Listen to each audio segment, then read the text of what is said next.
unlike other IRA members who are always evasive on the issue of whether or not they were members of the IRA, Gerry Adams has had a policy since the early 1980s of actually denying any connection at all, despite the huge volumes of evidence that support that contention. So that is obviously the reason why this is going to be of some interest. How much credence can we put in what Brendan Hughes said to you before he died, considering Sinn Fein are certainly running with the line that Brendan Hughes was a man who was angry with the process that Sinn Fein was following. Brendan Hughes was a man on medication, he was a man who was very ill, and he was a man who had an agreement with you that you couldn't publish this until after he died.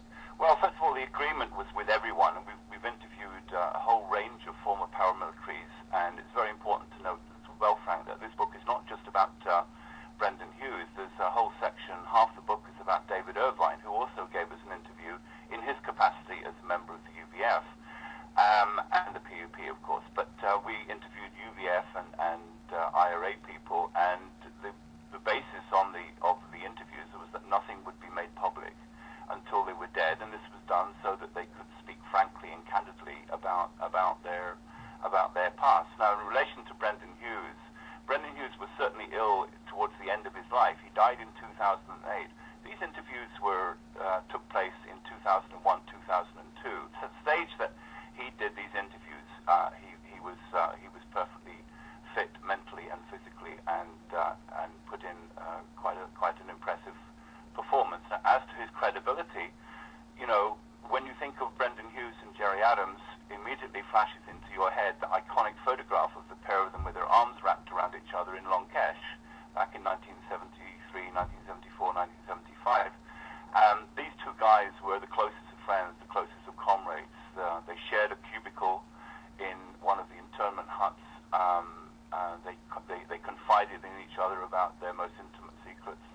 And there was, if anyone knows about what Gerry Adams was, it was certainly Brendan Hughes. And, such is his reputation amongst the Republican rank and file that I think we generally believed. And in relation to the process, Brendan Hughes, if you read the book, has no problem with the peace. Absolutely not. I mean, he, like so many other Republicans that I've met, realized a long time ago that the war was actually getting absolutely nowhere, and it was just a waste of life. And in fact, at one stage in the interviews, he says the troubles were just not worth one life. His objection was to things like Gerry Adams denying his own existence, rather like, as some wag once called it, George Best writing his autobiography and leaving out the bit about playing for Manchester United. Now, in relation to the IRA, that's quite a very, very serious thing to do, and it annoyed and angered a great number of people who were taking orders from people like Gerry Adams to go and do this and go and do that, and then suddenly he washes himself clean of all of this, and that has an obvious effect on their attitudes and makes them angry, and I think it's one of the reasons why Brendan Hughes spoke to us.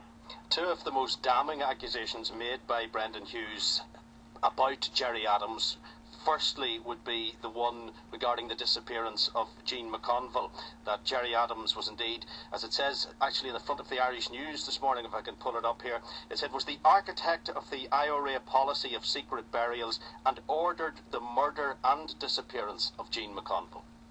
Yes, that's obviously going to be, that's where the media is going to go on this story, and understandably, given, Jean McConville's abduction, murder and disappearance was perhaps one of the most poignant and sad stories of the Troubles, and God knows there are so many of those.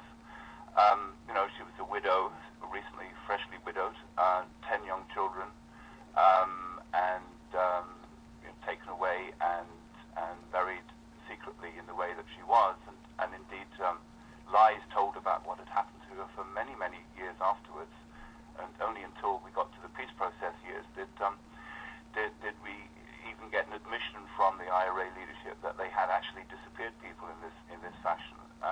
And clearly, when you have a killing like that with such a high profile, such a sad story, you're obviously going to get huge interest in who was behind this action and what the motives were. And this is obviously going to be a big part of the story.